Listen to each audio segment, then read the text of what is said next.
What if I told you that the most dangerous prison is the one you cannot see? That its bars are not forged from iron, but from words. And that you may have been handed the key by someone you trust. This is the timeless, shadow craft of dark psychology. You must understand this art, not to practice it, but to become immune to it. Because you cannot see the strings until you accept you might be a puppet. You cannot break the spell until you realize you are sleeping.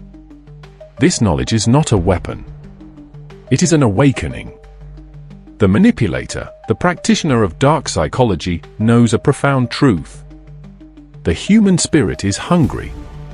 Hungry to be seen, to be understood, to belong. They do not create this hunger. They simply arrive with a feast of poisoned bread. They find the empty spaces within you, the old wounds, the unhealed parts of your past, and they fill them with a comforting poison that feels like medicine. Their methods are subtle, ancient patterns playing out in your modern life. First, they become the ghost maker. This is the art of gaslighting. They do not tell you that you are wrong. They subtly repaint your memories while you sleep. They move the furniture of your reality and then watch you stumble in the dark with deep, feigned concern. Remember when they told you, with such convincing sincerity, that you're too sensitive, overreacting, or imagining things? That is the ghostmaker at work, convincing you the flaw is in your perception, not their action. Then, they become the debt collector of the soul. This is the art of emotional manipulation. They offer you a little warmth, a moment of validation, and then spend a lifetime making you pay for it.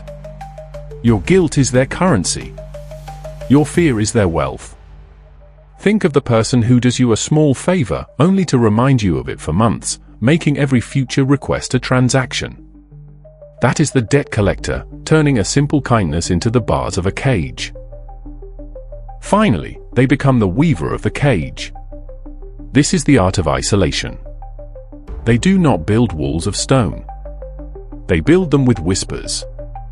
They plant tiny seeds of doubt about the people who support you. Did you notice how they looked at you? I'm just not sure your family really understands you, like I do. Recall the partner who subtly criticizes your friends each time you see them, until your world shrinks to a population of one. Only them. And you mistake this isolation for intimacy. These arts of dark psychology are so effective because they are not attacks from the outside. They are invitations to your own inner chaos. The manipulator simply gives voice to the fears you already hold. They are the false prophet who offers water to the thirsty, knowing the well is tainted with your own self-doubt. So how do you protect yourself? How do you become immune to this shadow craft? You do not learn their tricks. You do not play their game. The only defense is to make yourself an infertile ground for their seeds. The real work is to heal the voids they seek to exploit. It is the brutal, sacred work of giving yourself the validation you seek from others. It is the act of becoming your own sanctuary. When you are whole, their poison has no effect. When you know your own reality, the ghostmaker has nothing to repaint. When you are sovereign in your own soul, the debt collector has no power over you. When you are your own home, the weaver's cage becomes nothing but a pile of broken threads. The greatest defense against the dark psychology outside is to cultivate the light within. Look around you. Listen not just to what people say, but to how they make you feel. Watch for these ancient patterns in your daily life. Once you see the strings, you are no longer a puppet. You are free.